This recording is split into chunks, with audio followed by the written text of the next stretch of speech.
আমি তো রান্না করছিলাম, রান্না করতে করতে একটা ভূত কোথা থেকে আসলো। ভূতের মুখ দেখা যাচ্ছে না, শুধু হাত পায়ে দেখা যাচ্ছে। ওরে বাপরে, এটা তো আমার পাখি। এটা তো আমার পাখি ছিল, ভয় দেখাচ্ছে মাম্মাকে। তাই আমি ভয় পেয়ে গেছিলাম মা।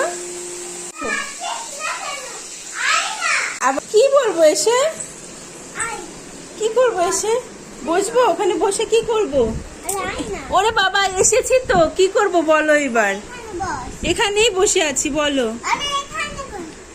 বলো কি করব বলো। চামচটা ধরবো? আমাকে রান্না শেখাচ্ছে আমার মা। হ্যাঁ, চামচটা ধরে এবার কি করবো? ওরে বাবা, একেই বলে হাতে ধরে কাজ শেখানো।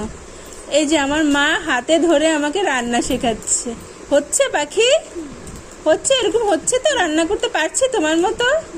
আচ্ছা, এবার কি করবো? হ্যাঁ, ভাইকে খাইয়ে দেবো। আচ্ছা, তুমি ভাইকে কোলে নিয়ে বসো, আমি খাইয়ে দিই।